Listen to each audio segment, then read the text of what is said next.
नमस्कार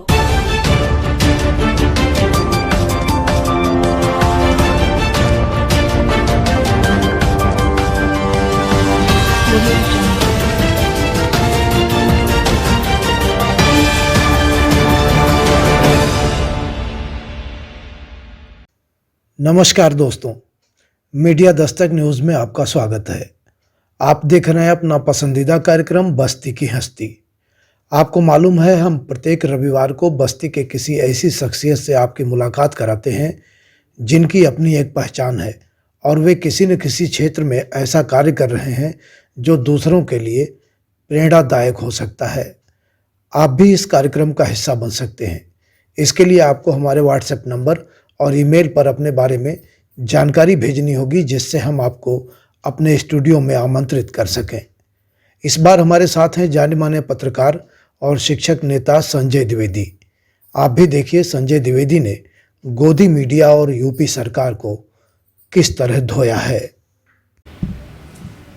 नमस्कार दोस्तों, बस्ती की हस्ती एपिसोड में आज हमारे साथ मौजूद है हमारे खास मेहमान संजय द्विवेदी जी, जो मजे हुए शिक्षक और एक पत्रकार भी हैं।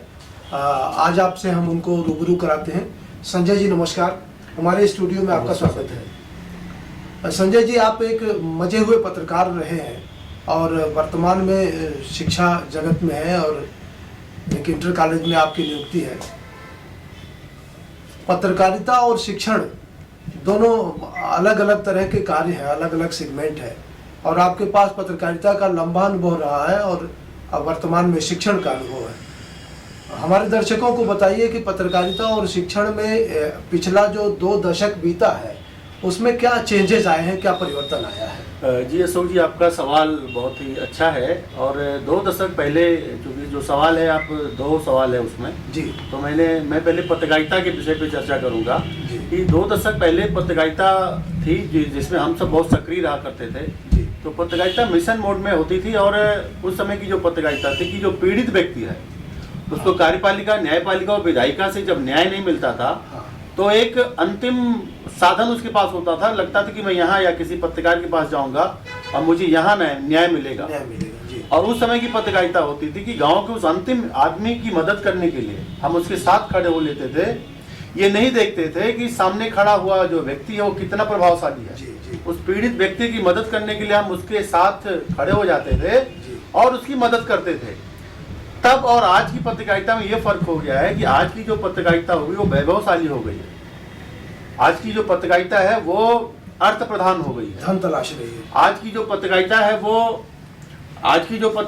वो जैसा मैंने कहा कि वैभवशाली हो गई है। आप देखिए कि जितने भी राजनीतिक घराने हैं, जितने भी बड़े कमर्शियल संस्थान हैं, सभी लोग अपना पीआर डेवलप करने के लिए, पर्सनल रिलेशन डेवलप करने के लिए किसी न किसी पत्रकार को वेतनभोगी बनाकर हायर करके उनसे अपनी खबरें परोसवा रहे हैं।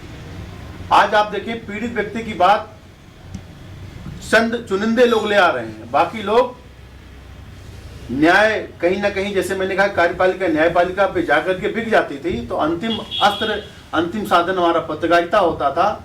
आज हम उस मुकाम पर आकर के भी हम बेदाग नहीं रह गए हैं।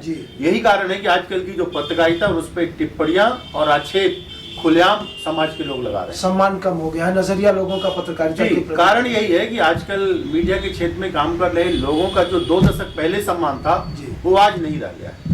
और रही बात, आपने कहा कि शिक्षक में दायित्व के रूप में मेरा जो किरदार रहा है, मैं पिछले 22 वर्षों से शिक्षक के दायित्व का निर्वहन कर रहा हूँ और जो मेरा विषय है और विषय में एक पारंगत शिक्षक होने के नाते मैं जिस जगह पे पोस्ट हूँ, एक आदर्श शिक्षक के रूप में मेरी आज भी पहचान है। और उस क्षेत्र में, उस समाज में जहाँ मैं शिक्षण जो दायित्व निर्वहन कर रहा हूँ, मुझे आज भी बहुत ही सम्मान मिलता है अभिभावकों के बीच में, शिक्षकों के बीच में। और जो सबसे बड़ा हमारा प्लेटफॉर्म, हमारे जो बच्चे हैं वो मुझे बहुत ही प्यार, दुलार और सम्मान देते हैं। ये मेरी बहुत बड़ी पूंजी है। यहाँ हम एक बात कहना चाहेंगे कि जब आप पत्रकारिता में भी सक्रिय थे, 1 दशक पहले तो आप बहुत ही सक्रिय थे, तो उस वक्त भी आपने पत्रकारिता का धर्म निभाया, आपने एक आदर्श। जी अशोक जी, आपने बहुत सही कहा कि पत्रकारिता को कभी भी हमने जीविकोपार्जन का साधन नहीं बनाया। पत्रकारिता हमने सिर्फ हम लोगों की मदद के लिए, मैंने कहा ना कि सामने खड़ा हुआ व्यक्ति कितना बलवान है कितना ताकतवर है, इसकी कभी परवाह ये नहीं मायने नहीं की। रखता। और उस पीड़ित आदमी के साथ खड़ा होकर के उससे न्याय दिलाने के लिए किसी भी हद तक जाने की कोशिश, क्योंकि पत्रकारिता का एक दायरा होता है कि हम तो न तो न्यायाधीश हैं, न तो हम जिलाधिकारी हैं, न तो हम पुलिस अधीक्षक हैं, हम कोई डिसीजन नहीं दे सकते, लेकिन एक पीड़ित व्यक्ति को हम किस हद तक प्रोटेक्शन दे सकते हैं पत्रकारिता के दायित्व का निर्वहन करते समय, इसका हमने सदैव ध्यान रखा है। यही आदर्श है जी, यही आदर्श पत्रकारिता का मुझे लगता है कि सूत्र है। अगर आप इस पर काम नहीं कर रहे हैं तो मुझे लगता है कि आप उस पीड़ित व्यक्ति के साथ न्याय नहीं कर रहे हैं। संजय जी, हमारा दूसरा सवाल आपसे यह है कि वर्तमान में ग्लैमर को देख करके तमाम युवा पत्रकारिता के क्षेत्र में आ रहे हैं। संख्या पहले से कम नहीं है, ज़्यादा ही है। सभी लोग जो पत्रकारिता के क्षेत्र में सम्मान मिलता है लोगों से, वही देख करके आ तो जाते हैं, लेकिन इस क्षेत्र की, इस कम्युनिटी की जितनी गिरावट हो सकती है उस हद तक वो जाते हैं। तो अपने उन साथियों को आप क्या कहना चाहेंगे? देखिए, आपकी चिंता बिल्कुल वाजिब है। पत्रकारिता के क्षेत्र में आज ये परिभाषा हो गई है कि आपको कहीं कोई ठौर ठिकाना नहीं मिला तो आप पत्रकार बन जा रहे हैं। पत्रकारिता के क्षेत्र में पढ़ा लिखा होना बहुत ज़रूरी है, क्योंकि जब आप इंटरव्यू करने या किसी खबरों के प्रेषण के लिए किसी कार्यालय में किसी IAS, IPS और PCS अफसर के पास जाते हैं तो आपसे बहुत पढ़ा लिखा होता है वो, और जब आप उससे संजीदगी से अपना सवाल नहीं करते तो वो पत्रकार जो सामने मेरे बैठा है उसका लेवल क्या है, उसकी जो फेस वैल्यू है वो अधिकारी रीड कर लेता है। इसलिए ना तो उसको समुचित जवाब देता है, ना तो उसको समुचित सम्मान देता है। इसलिए पत्रकारिता के पेशे में आने वाले लोगों को सबसे पहले अपना किरदार करना पड़ेगा, क्योंकि पत्रकारों को इस बात को ध्यान रखना पड़ेगा, क्योंकि आपका पेशा आलोचना करना है, आप दूसरे पर टिप्पणी करते हैं, लेकिन आपका व्यक्तित्व अगर उसके सामने जिस तरह से आप प्रदर्शन कर रहे हैं वह व्यक्तित्व आप क्या छाप छोड़ रहा है, आपकी जो फेस वैल्यू है, आपका जो किरदार है, उसको कहीं ना कहीं बौना साबित कर देता है। इसलिए पहले अपने व्यक्तित्व को निखारना पड़ेगा और तब जा करके हमें अपने दायित्वों का निर्वहन करना पड़ेगा। इसलिए मैं आपके माध्यम से सोसाइटी के लोगों को कहना चाहूँगा कि पत्रकारिता के क्षेत्र में जो लोग भी काम कर रहे हैं, एक जमाना था कि एक कलम की खबर अखबार में छपती थी या किसी न्यूज़ चैनल पे कोई खबर आती थी, समाज में बहुत सारी चर्चा परिचर्चा और बहुत सारी क्रांति आई है, बहुत सारे खबरें इस बार के उदाहरण हैं। पूरा शासन प्रशासन हिल जाता था। और आज की डेट में जो भी पत्रकारिता के क्षेत्र में काम करने वाले लोग हैं, अभी 80% न्यूज फेक न्यूज है। मोबाइल में कोई खबर पता चली, सही है कि नहीं सही है, आप मोबाइल पे आपको खबर आ जाती है। मैं पिछले तीन चार महीनों की एक खबर का जिक्र करूंगा। अभी आपने देखा होगा कि एक पूर्वांचल के बहुत बड़े नेता हैं और उनकी एक न्यूज फेसबुक पर चली कि उनकी डेथ हो गई। हाँ, शंकर तिवारी जी। जी। और आज भी वो हमारे बीच में जिंदा।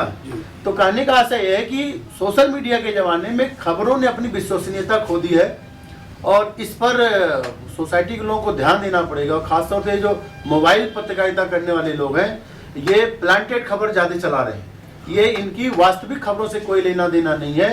इनके जो किरदार हैं वो कहीं ना कहीं मैनेज हुए होते हैं और वो उस हिसाब से भूमिका अदा करके, हालांकि मैं प्रेस यूनियन का मंडल अध्यक्ष हूँ, मेरे इस बात से बहुत सारे लोगों को नाराजगी होगी, लेकिन मैं इस बात को बड़ी जिम्मेदारी पूर्वक करता हूँ कि आप जो लिखते हैं, आपकी जो खबरें छपती हैं, आप जो लोगों को दिखाते हैं, आप इसको समझिए कि लोग आपको देखते हैं, लोग आपको पढ़ते हैं, तो आपके शब्दों में जिम्मेदारी झलकनी चाहिए। जिम्मेदारी होनी चाहिए। आपके शब्दों में अगर जिम्मेदारी नहीं है तो आप जो खबरें परोस रहे हैं वो इस सोसाइटी में कभी भी दंगा करा सकती हैं, कभी भी बवाल करा सकती हैं और फिर आप उस समय आपके हाथ में कुछ नहीं रहेगा, आप उसको रोक नहीं पाएंगे। बहुत अच्छा संदेश दिया आपने। पत्रकारिता बहुत जिम्मेदारी का काम है और आप अपनी कम्युनिटी से जो उम्मीद करते हैं, आपने अच्छा मैसेज देने का प्रयास किया है।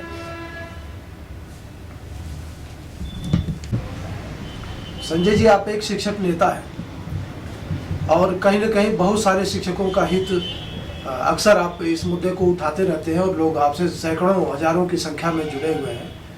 तमाम मुद्दों को लेकर के आप लड़ते रहते हैं हमेशा। तो राजनीति और शिक्षा या शिक्षण को आप किस नज़रिए से देख रहे हैं, खुद को कहाँ पाते हैं? देखिए, राजनीति और शिक्षण, मैंने कहा कि एक शिक्षक के रूप में मैं अपनी सर्वश्रेष्ठ भूमिका देने का प्रयास कर रहा हूँ जी। और मैं जब आज आपसे बात कर रहा हूँ तो इस बात का मुझे गौरव है कि मैं पिछले 22 वर्षों से अपनी अहर्निश सेवा दे रहा हूँ और मुझे उसमें जरा सी भी गिलानी नहीं है कि मैं अपने शिक्षण कार्य से समय चुरा करके कोई अन्य गतिविधियों को संचालित करता हूँ। और यही वजह है कि उस क्षेत्र में लगभग 99% दिनों में मैं अपने विद्यालय के प्रेयर में सम्मिलित होता हूँ। और अनुशासन के लेकर के, पढ़ाई को लेकर के मेरा उस क्षेत्र में एक नाम है, इसकी मुझे बहुत संतुष्टि है। लेकिन आपने कहा कि राजनीतिक रूप में आप इसको कहाँ लेते हैं। अशोक जी, एक बात बहुत बेबाकी से कहूँगा कि राजनीतिक क्षेत्र में काम करने से एक बात जो बहुत मन में दुख उठता है वो ये है कि राजनीति आज की सेवा भाव की नहीं रह गई है। राजनीति वैभव के इर्द गिर्द घूम रही है। और आप बहुत पहले के समय में होता था कि सोसाइटी में रह करके आप लोगों के बीच में अच्छा काम करते थे और आप किसी दल या निर्दल होकर के चुनाव लड़ते थे, जनता का समर्थन मिलता था। आप देश के सदन के, चाहे विधान परिषद हो, विधानसभा हो या लोकसभा हो या राज्यसभा हो, आप उसके मेंबर होते थे। लेकिन आज के समय में यह है कि जब चुनाव का समय आता है तो अनैतिक रूप से धन कमाए लोग आकर के इतना हवा खड़ा कर देते हैं कि हमारे जैसे जनता के बीच में रह करके सेवा करने वाले जो राजनीतिज्ञ हैं वो हवा की तरह उड़ जाते हैं। तो मैंने कहा कि आज की राजनीति सेवा भाव की नहीं रह गई है। और ख़ास तौर से चूंकि जो आपका सवाल है ट्रेड यूनियन से जुड़ा हुआ है, यही वजह है कि टुकड़ों में, गुटों में बटे हुए ट्रेड यूनियन की आज इन सरकारों के सामने कोई हैसियत नहीं रह गई है। सरकारें हमारी कोई बात सीरियसली हमसे सुनती नहीं है और यही वजह है कि कर्मचारी यूनियन के जितने मुद्दे सरकारों के सामने लंबित पड़ी हैं, एक भी संगठन में ताकत, क्षमता नहीं रह गई है जो अपने क्रांति, अपने संघर्ष के दम पर सरकारों से अपनी बात मनवा लें। आपको मैं एक छोटा सा उदाहरण दूंगा कि आप देखें कि उत्तर प्रदेश की जो विधान परिषद उसमें 100 सीटें हैं और उन 100 सीटों में 8 सीटें ग्रेजुएट एमएलसी की हैं और 8 सीटें शिक्षक की होती हैं। इन 16 सीटों पर आने आपके पहले समय में, आप अगर इस चुनाव के पहले आप जाएंगे तो देखेंगे उन सभी 8 सीटों पर शिक्षक संगठनों के पदाधिकारी एमएलसी बन के जाते थे। ग्रेजुएट की सीटों पर विभिन्न शिक्षक संगठनों के, विभिन्न ट्रेड यूनियन के पदाधिकारी एमएलसी बन के जाते थे। अब आप इस समय उत्तर प्रदेश की विधान परिषद में अगर नजर उठा करके देखेंगे तो सिर्फ 200 में से सिर्फ 2 सदस्य शिक्षक संगठनों से बचे हैं और जिनका कार्यकाल इसी 9 फरवरी को खत्म हो रहा है। और सत्ताधारी जो दल हैं, एन केन प्रकारेण उनकी ये चेष्टा है कि ये 2 सीटें भी इस चुनाव में वो जीत लें और पूरे विधान परिषद को शिक्षक संगठनों से विहीन कर दें। इसका दुष्परिणाम आप जानते हैं। इसका दुष्परिणाम ये होगा कि आने वाले समय में जितने भी कर्मचारी यूनियन है, जितने भी ट्रेड यूनियन है, सरकार उनके सामने मनमानी करेगी और इन ट्रेड यूनियन की जितने भी विभागों के कर्मचारी हैं, ऑल विभाग, इनकी बात को उठाने वाला सदन में, खासतौर से विधान परिषद में कोई भी एमएलसी बचेगा नहीं। क्योंकि नीति नियामक दाता जो थे वो कोई पढ़े लिखे लोग थे, उन्होंने बहुत सोच समझ करके विधान परिषद को दलविहीन बनाया। आज भी विधान परिषद का जो चुनाव होता है वो किसी भी पार्टी के सिंबल पर नहीं होता है, किसी भी पार्टी के सिंबल पर नहीं होता है। लेकिन अब पार्टियों का किरदार बदल गया। अब वो लोग सीधे इन्वॉल्व होकर के और लोगों को टिकट देने लगी है, समर्थन देने लगी हैं और इन ट्रेड यूनियन की जो निर्धारित सीटें थी उसको पार्टी की सीटें बना दी। आप कल्पना करेंगे कि पार्टी का जीता हुआ विधायक किसी कर्मचारी का हितैषी कभी हो सकता है क्या? वो तो पार्टी के प्रोटोकॉल से बना रहेगा। तो मैं इस मंच के माध्यम से कर्मचारी यूनियन, शिक्षकों को और विभिन्न विभागों में काम करने वाले कर्मचारियों को एक संदेश देना चाहता हूँ कि अगर आप चाहते हैं कि आपके हक और हकूक सुरक्षित रहें तो आप कर्मचारी नेताओं को विधान परिषद में स्नातक एमएलसी और शिक्षक एमएलसी बनाकर भेजिए, न कि किसी पार्टी के कैंडिडेट और पदाधिकारी को बना करके भेजिए। मैं किसी का पक्ष और विपक्ष नहीं ले रहा हूं, लेकिन एक कर्मचारी नेता होने के नाते मेरी इस बात की चिंता है कि आने वाले समय में, क्योंकि विधान परिषद में हम किसी का पक्ष नहीं करते, जो कर्मचारी हित की बात करता था हम उसके साथ खड़े हो जाते थे। आज की स्थिति में समझते हैं जो लोग पार्टी से जुड़े रहते हैं वो कम्युनिटी की बात को वहां रख नहीं पाते जिस पटल पे सर वो पार्टी व्हिप से बने होते हैं। पार्टी जो उनको निर्देश देती है उस हिसाब से वो आचरण करते हैं कि कोई भी दल से जीता हुआ विधायक कभी भी किसी कर्मचारी का भला नहीं कर सकता। जी, आप आंदोलन चल रहे हैं, प्रदेश में चल रहे हैं संजय जी, और अभी तक सरकार का कोई सकारात्मक नजरिया आया है क्या? देखिए, मैंने कहा कि एनपीएस बकवास है। सरकार को अपनी इस नीति की समीक्षा करनी चाहिए। केंद्र और राज्य सरकारों के दोनों सरकारों के जिम्मेदार लोग कर्मचारियों को ये बात समझाने में आज तक असफल रहे हैं कि एनपीएस के क्या फायदे हैं। हमने कहा ना कि एनपीएस के कोई फायदे नहीं है। हमारी सैलरी से 10% कटता है और 14% सरकार अंशदान देती है। हमारा पैसा कहाँ जा रहा है हमें नहीं पता है। हमारे सैलरी से हमारे अकाउंट का 10,000, 12,000, 15,000, 20,000 रुपया महीना कट रहा है, वो कहाँ जा रहा है हमें कुछ नहीं पता है साहब। हमारी बेटी का ब्याह है, हमारी बीवी बीमार है, हमें लोन चाहिए, हम एनपीएस अकाउंट से कोई लोन नहीं ले सकते। और सबसे बड़ी बात है कि हमारे विभागों को पता नहीं है साहब कि एनपीएस को लोन कैसे मिलता है। एनपीएस का कोई कर्मचारी अगर मर जाता है सेवा काल में तो उसके आश्रित को पुरानी पेंशन कैसे मिलती है। अभी इसी जनपद में मैं आपको हरिहरपुर का एक केस बताऊंगा। कृषक इंटर कॉलेज हरिहरपुर में दीप्तिमान नाम के एक अध्यापक जनवरी 2019 में डेथ किया है और आज जब हम आपसे बात कर रहे हैं तो जनवरी 2023 से साहब अभी उसके परिवार को पारिवारिक पेंशन का लाभ जो है नहीं मिल पाया है। ये फाइलों में उलझे हुए लोग आज भी दफ्तरों में कोई भी काम बहुत साधारण तरीके से नहीं हो रहे। ओपीएस ओल्ड पेंशन स्कीम को केंद्र सरकार ने बंद कर दिया था और उसके बाद से 1 अप्रैल 2005 के बाद से देश में एनपीएस लागू हुआ है। इतना दुर्भाग्यपूर्ण है अशोक जी, 1 अप्रैल 2005 से लागू एनपीएस उत्तर प्रदेश में 2018 से लागू हुआ है। आप कल्पना करिए जो कर्मचारी 2001 अप्रैल 5 में नियुक्ति पाया और 2005 से लेकर के और 2018 तक उसका एनपीएस का पैसा आज तक नहीं कटा है और एनपीएस से कर्मचारी अब रिटायर होने लगे। अभी मेरे एक जानने वाले इसी जिले में रिटायर हुए हैं, एक भी पैसा उनको पेंशन के रूप में नहीं मिला है। पुरानी पेंशन कर्मचारियों का हक है। हम कहते हैं इसको संघर्षों के दम पर लेकर रहेंगे और सरकार 60 साल तक हम सरकार की सेवा करते हैं। सरकार और देश के विकास में कर्मचारी योगदान देते हैं और 60 साल के बाद अगर कर्मचारियों को खाली हाथ अगर आप घर भेजेंगे तो वो कर्मचारी कैसे सर्वाइव करेगा, अपने बच्चों पर आश्रित हो जाएगा जा करके, उसकी एवरेज आयु कम हो जाएगी। इसलिए मैं कहता हूँ कि पुरानी पेंशन बुढ़ापे का सहारा है और पुरानी पेंशन स्कीम इस देश की सरकारों को एक दिन लागू करना पड़ेगा। मैं इसके डंके की चोट पे कहता हूँ कि पुरानी पेंशन को लेकर के इस देश में कर्मचारी आंदोलन की क्रांति आएगी और इन सरकारों को विवश होना पड़ेगा। संजय जी, वित्त विहीन शिक्षकों का भी मुद्दा बार बार गर्म होता है, क्या स्थिति है वित्त विहीन शिक्षकों की? जी बहुत बुरा हाल है। प्रदेश की 85% शिक्षा व्यवस्था इस समय प्रदेश के वित्तविहीन विद्यालय के शिक्षकों के हवाले है और आप कल्पना करिए जिस प्रदेश की 85% जो शिक्षण व्यवस्था है वो वित्तविहीन प्रबंधक और उनके शिक्षकों के हवाले है और सरकार उन पर कोई ध्यान नहीं दे रही है। अभी तक हम वित्तविहीन शिक्षकों के लिए एक ऐसी सेवा नियमावली लाएंगे कि जिससे हम उनकी सेवाओं को सुरक्षित कर सकेंगे।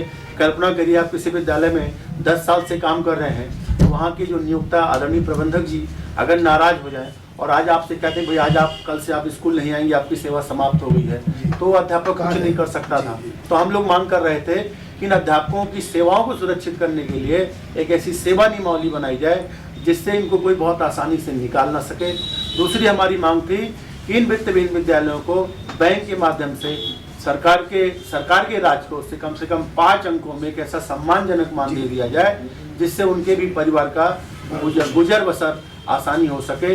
सरकार ने कहा था कि मैं वित्तविहीन शिक्षकों को कम से कम 5 अंकों में मानदेय देने की व्यवस्था करूंगा, लेकिन सरकार मानदेय को लेकर के और वित्तविहीन शिक्षकों की सेवा नियमावली को लेकर के दोनों के वादे से मुकर गई है।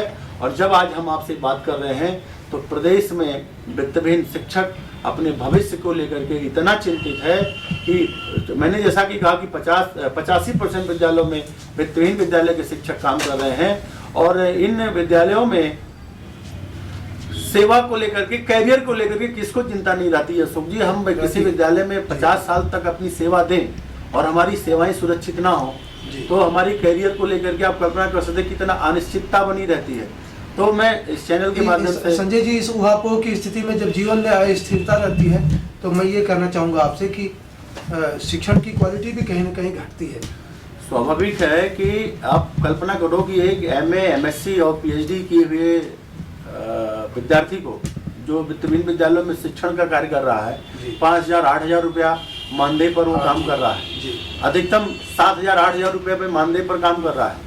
तो हमने ये व्यवस्था कर मांग करी भाई हमारे टीचरों को, वित्तविहीन शिक्षकों को बैंक के अकाउंट के माध्यम से उनको सैलरी ट्रांसफर की जाए।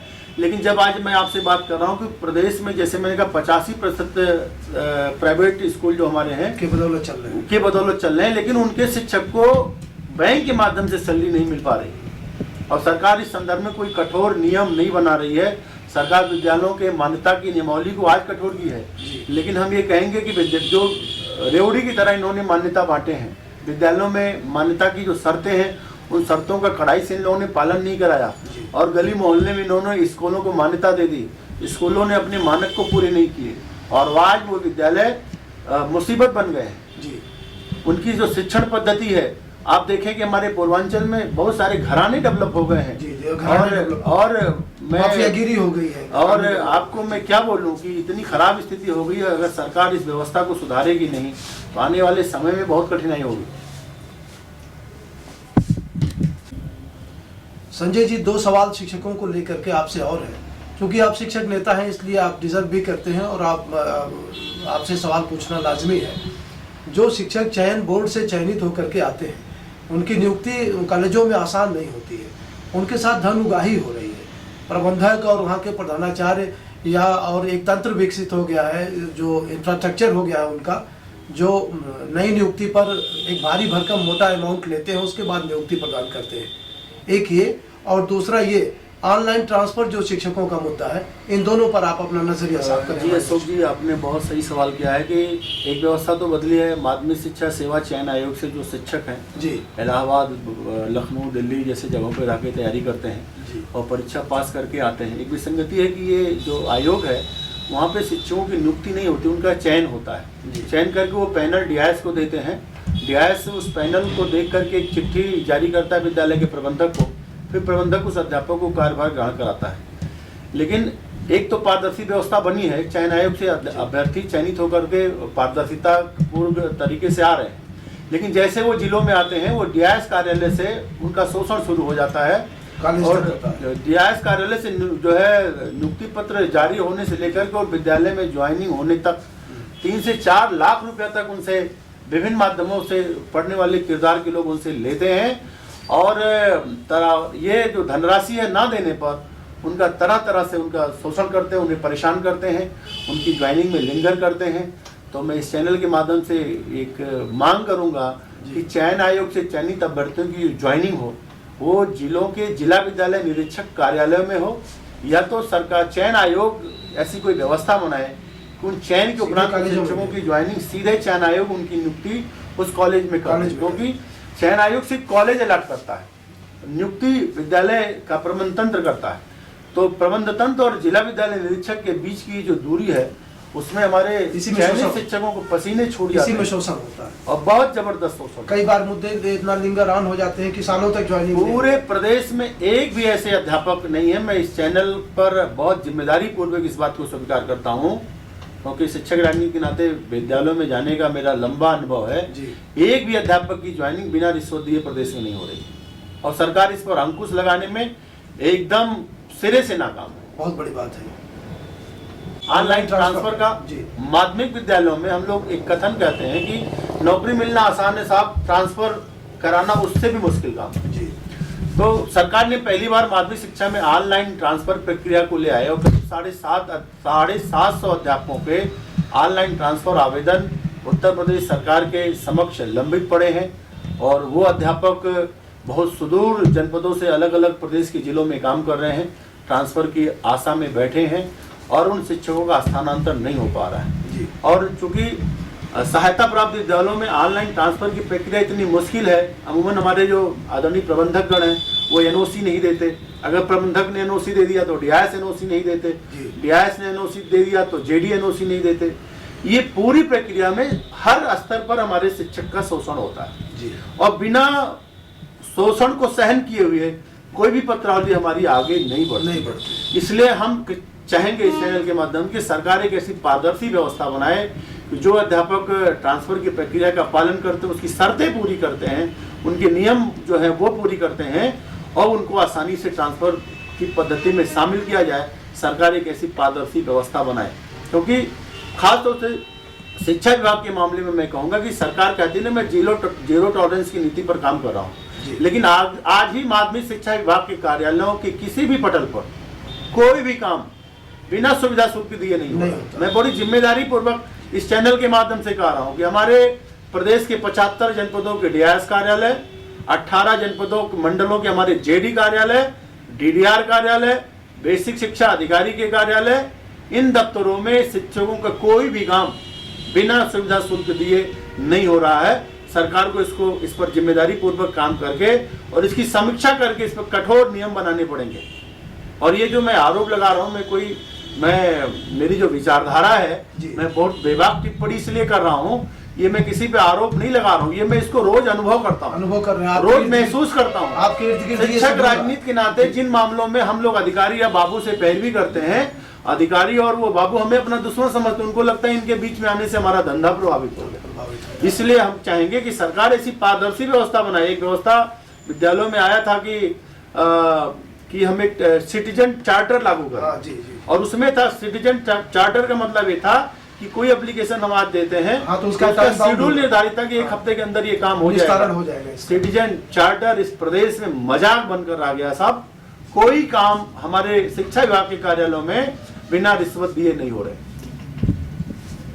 दोनों दो मुद्दे हैं और इस समय प्रदेश में दोनों बहुत बड़े मुद्दे हैं। तदर्थ शिक्षक हमारे बहुत परेशान हैं। प्रदेश में लगभग 3000 के आसपास तदर्थ शिक्षक जून महीने से के बाद से उनको वेतन नहीं मिला है। जी। न्यायालय के, मेरी मांग है आपके माध्यम से कि न्यायालय के चक्रव्यूह में फंसे अद्यतन कार्यरत तदर्थ शिक्षकों को विनियमित किया जाए और उनको पुनः सेवा में लिया जाए। वह शिक्षक हमारे परिवार के अंग हैं, वो जिस भी विधा से नियुक्ति पाए हैं, निर्धारित अर्हता रखते हैं, सरकार के राज्य कोष से वो वेतन ले रहे हैं, लेकिन एक सुप्रीम कोर्ट के आदेश की आड़ में उन शिक्षकों को परेशान किया जा रहा है। और जैसा कि सरकार ने जून महीने तक उनकी सैलरी दी है, कई जिले ऐसे हैं, अभी जैसे बस्ती में जून की सैलरी मिल गई है, कबीरनगर में मई तक की सैलरी मिली है, और सरकार ने अभी कहा है कि किसी भी वित्तहीन शिक्षक को हम बाहर नहीं जाने देंगे, और वित्तहीन शिक्षकों को विनियमित करने के बजाय उनको मानदेय पर रखने के लिए एक सरकार योजना लेकर के आई है।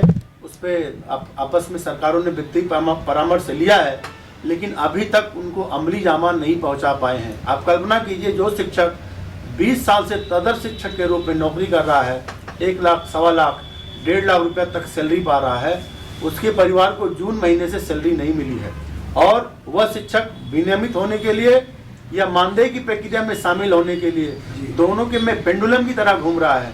उसके घरों में चूल्हे नहीं जल रहे हैं, वो शिक्षक अपने बीमार पत्नी की दवाई नहीं करा पा रहे हैं, बच्चों की स्कूल की फीस नहीं अदा कर पा रहे हैं, और ये सरकार इतने लंबे समय तक बीत जाने के बाद में कोई स्पष्ट फैसला तदर्थ शिक्षकों के बारे में नहीं ले पा रही है। इस चैनल के माध्यम से मैं एक बार सरकार का पुनः ध्यान आकृष्ट कराऊंगा। ये जो तदर्थ शिक्षक हैं, ये सब आपके परिवार के सदस्य हैं। ये विद्यालय में उन्होंने लंबी 20-22 साल की लंबी सेवा दी है। अब ये कोई अन्य कार्य करने लायक इनकी उम्र नहीं बची है, क्योंकि ये लगभग सबकी उम्र लगभग 50 साल के पार हो गई है। इनमें मानवीय आधार से इनको सेवाओं में पुनः आयोजित करके इनको विनियमित करिए, और विभाग में एक कड़े नियम बनाइए, ऐसे तदर्थ अध्यापकों की भविष्य में नियुक्ति ना हो। और ऐसे ये अध्यापक, सबसे बड़ा सवाल है अशोक जी की अध्यापक आए कहाँ से? ये सरकार कहती है फर्जी अध्यापक, हम कहते हैं फर्जी अध्यापक नहीं है। इनकी नियुक्ति में कोर्ट इन्वॉल्व है, डीआईएस इन्वॉल्व है, जेडी इन्वॉल्व है, डायरेक्टर इन्वॉल्व है, विद्यालय का प्रबंधक इन्वॉल्व है, सारा सिस्टम इन्वॉल्व है, तब ये जाकर के वेतन पाए। तो फर्जी कैसे हो गए? और अगर ये फर्जी है, अगर आप इनकी सेवाओं को आज बेदखल कर रहे हैं, आप उन अधिकारियों के खिलाफ क्या कार्रवाई कर रहे हैं जिनकी वजह से ये सेवा में आए? तो हम कहते हैं कि आप किसी को दंडित मत करिए, इनको सेवा में विनियमित करिए, और एक ऐसे कड़े नियम बनाइए जिससे भविष्य में इस प्रकार की नियुक्ति माध्यमिक विद्यालयों में ना हो पाए। ऑनलाइन ट्रांसफर का माध्यमिक विद्यालयों में हम लोग एक कथन कहते हैं कि नौकरी मिलना आसान है साहब, ट्रांसफर कराना उससे भी मुश्किल काम है।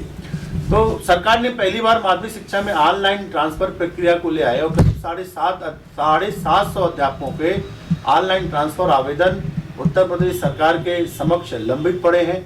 और वो अध्यापक बहुत सुदूर जनपदों से अलग अलग प्रदेश के जिलों में काम कर रहे हैं, ट्रांसफर की आशा में बैठे हैं, और उन शिक्षकों का स्थानांतरण नहीं हो पा रहा है। और चूंकि सहायता प्राप्त विद्यालयों में ऑनलाइन ट्रांसफर की प्रक्रिया इतनी मुश्किल है, अमूमन हमारे जो आदरणीय प्रबंधकगण हैं वो एनओसी नहीं देते। अगर प्रबंधक ने एनओसी दे दिया तो डीआईएस एनओसी नहीं देते, डीआईएस ने एनओसी दे दिया तो जेडी एनओसी नहीं देते।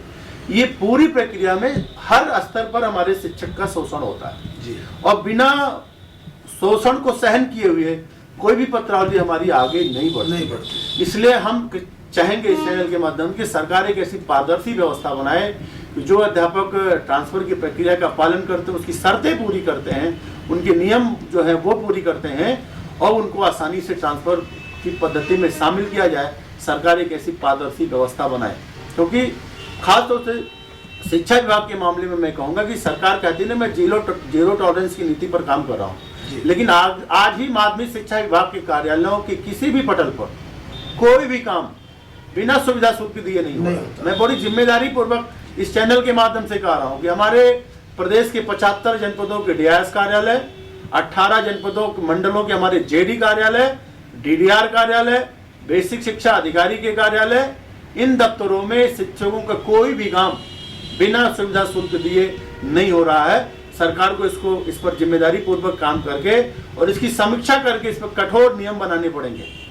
और ये जो मैं आरोप लगा रहा हूँ, मेरी जो विचारधारा है, मैं बहुत बेबाक टिप्पणी इसलिए कर रहा हूँ, ये मैं किसी पे आरोप नहीं लगा रहा हूँ, ये मैं इसको रोज अनुभव करता हूँ, अनुभव कर रहे हैं, रोज महसूस करता हूँ। आपके शिक्षक राजनीति के नाते जिन मामलों में हम लोग अधिकारी या बाबू से पैरवी करते हैं, अधिकारी और वो बाबू हमें अपना दुश्मन समझते हैं, उनको लगता है इनके बीच में आने से हमारा धंधा प्रभावित होगा। इसलिए हम चाहेंगे कि सरकार ऐसी पारदर्शी व्यवस्था बनाए। एक व्यवस्था विद्यालयों में आया था कि हम एक सिटीजन चार्टर लागू करें, और उसमें था सिटीजन चार्टर का मतलब ये था कि कोई एप्लीकेशन हम आज देते हैं तो उसका शेड्यूल निर्धारित था कि एक हफ्ते के अंदर ये काम हो जाएगा। सिटीजन चार्टर इस प्रदेश में मजाक बनकर आ गया साहब।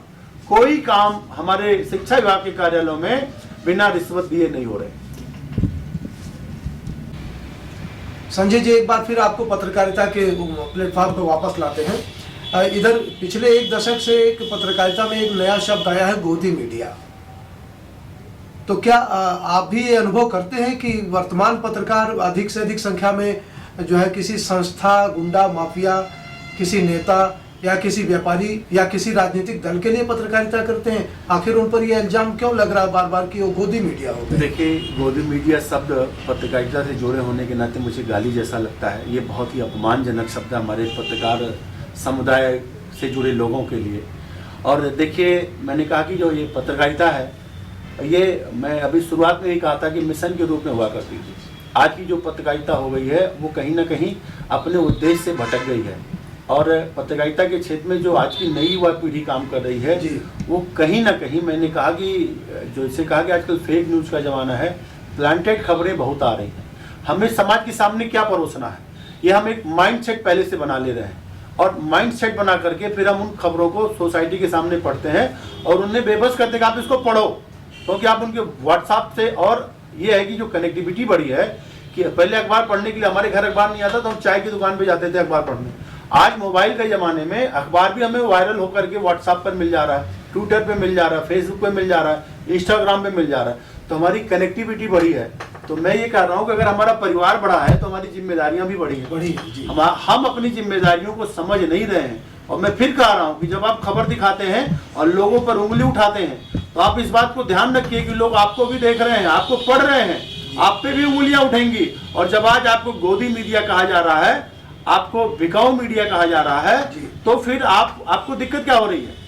आज आप इसी पूर्वांचल में आप देखें, बहुत सारे ऐसे घराने मिलेंगे, कई सारे अखबार समूह के लोगों को उन्होंने हायर कर रखा है, वो बाकायदा तनख्वाह देते हैं और सुबह से लेकर शाम तक वो उनकी गणेश वंदना करते हैं। उनसे संबंधित खबरें सोशल मीडिया, व्हाट्सएप, फेसबुक के माध्यम से वो उनको जनता के सामने लाने का काम करते हैं। तो आपको अपना किरदार तय करना पड़े। आप पीआर बन जाइए, उनके पीआरओ बन जाइए, पर्सनल रिलेशन अफसर जाकर के बन जाइए, लेकिन हमारे पत्रकारिता के पेशे को बदनाम ना करिए। और खास तौर से मैं एक बात कहना चाहूंगा, क्योंकि मैं पत्रकार संगठन को बहुत दिनों से लीड करता हूं मंडल में, कि देखो पत्रकारिता में दो काम करना है। खासतौर से आप देखें अगर ध्यान से, तो जो हमारे ग्रामीण क्षेत्रों में पत्रकार काम कर रहे हैं कि अखबार या हमारा इलेक्ट्रॉनिक चैनल है, उसकी 80% खबरें ग्रामीण क्षेत्र के विभिन्न स्टेशनों से संबंधित होती हैं। और ये जो हमारा पत्रकार साथी है वो विभिन्न ग्रामीण अंचलों में रह करके और बहुत ही ऑथेंटिक स्पॉट रिपोर्टिंग करता है, मौके पर जाता है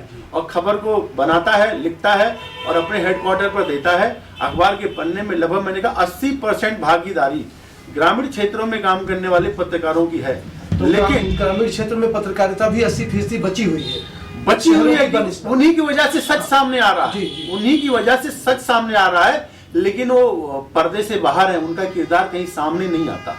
वो जो कर रहे हैं उसकी कहीं प्रशंसा नहीं होती है, वो समाज के सामने आ नहीं पाते। वो एक बहुत छोटे से दायरे में 15-20 किलोमीटर के रेडियस में उनकी प्रतिभा वहीं रह जाती है। और आज अगर आप देखें तो ये बहुत दुर्भाग्यपूर्ण है कि इतने बड़े बड़े अखबार घराने देश में काम कर रहे हैं। एक एक अखबार घराने में एक एक जिले में 50-50, 60-60 के जो है ग्रामीण क्षेत्र में स्टेशन बना रखे हैं, वहाँ से उनकी खबरें आ रही हैं। लेकिन आज भी अधिकांश अखबार के समूह किसी भी ग्रामीण क्षेत्र में काम करने वाले पत्रकार साथियों को किसी प्रकार के ना तो कोई मानदेय देते हैं, ना तो वो उनको कोई वेतन देते हैं। और मैं कहता हूँ ये उन्हें विवश करते हैं। कहीं ना कहीं आप देखिए ग्रामीण क्षेत्रों में परंपरा चल पड़ी है कि अखबार वाला भी बंदा तो शाम को वापस घर जा रहा है, उसके पास भी बीवी है, उसके पास भी बच्चे हैं, उसका अपना घर कैसे चलेगा। तो कहीं ना कहीं वो भी मजबूर हो रहा है कि वो अन्य साधनों को इस्तेमाल करके अपने घर परिवार और गृहस्थी को चलाने के लिए आगे बढ़ रहा है। इसलिए मैं इस सरकार के माध्यम से मांग करूंगा कि जितने भी अखबार के चैनल हैं, अखबार हैं चाहे प्रिंट मीडिया के हों या हमारे विभिन्न मीडिया के, हमारे इलेक्ट्रॉनिक मीडिया के जो घराने हैं, उनमें काम करने वाले जो हमारे रिपोर्टर साथी हैं, उनके एक वैभवशाली जीवन के लिए सरकार एक ऐसी नियमावली ले आए जिससे उन हमारे पत्रकार साथियों का जीवन और उनका जो परिवार है वो सुरक्षित हो सके, वो भी अपने परिवार के लिए घर बना सके, वो भी अपने बच्चे को अच्छे स्कूल में पढ़ा सके, वो भी सुबह शाम की 2 वक्त की एक अच्छी तरह से भोजन ग्रहण कर सकें। क्योंकि अगर आप ग्रामीण क्षेत्रों में जाकर के देखेंगे तो बहुत ही खराब और बड़ा डरावना चेहरा है कि हम जिसके लिए लड़ते हैं, हम लोगों के लिए लड़ते हैं, लेकिन जब हमारे लिए लड़ने की बात आती है तो सोसाइटी में कोई भी व्यक्ति दिखाई नहीं देता, खड़ा नहीं होता साथ, कोई भी व्यक्ति हमें साथ नहीं देता। आप पत्रकार उत्पीड़न की अधिकांश घटनाएं देखिए, अकेले हो जाते हैं कि पत्रकार जब फंसता है कहीं तो उसको साथ देने के लिए ना तो पुलिस वाले तैयार होते हैं, वो तो पहले से नाराज होते हैं, प्रशासन के अधिकारी भी नहीं तैयार होते हैं, और जो हमारा सहोदर भाई हमारे साथ रहता वो भी हमारे साथ खड़ा नहीं होता, हम अकेले हो जाते हैं। इसलिए हम ये मांग करेंगे कि सोसाइटी में सरकारें ऐसी नियमावली ले आए या तो ये व्यवस्था बंद कर दे। अगर इन व्यवस्था को जिंदा रखना है तो उन व्यवस्था को जिंदा रखने वाले लोगों के बारे में हमें सोचना पड़ेगा। साथियों, ये थे शिक्षक और पत्रकार संजय द्विवेदी। बस्ती की हस्ती में आज तीसरे एपिसोड में आपको आमंत्रित किया गया था हमारे स्टूडियो में। जाते जाते इनसे एक और सवाल करेंगे साथियों। ये जितना देखने में खूबसूरत है उतना ही इनके अंदर एक खूबसूरत इंसान भी है, और ये सभी मुद्दों को लेकर के संवेदनशील रहते हैं। कभी भी गैर जिम्मेदारी से इन्होंने कोई बात नहीं की। जाते जाते एक सवाल हम दर्शकों इनसे और करना चाहेंगे।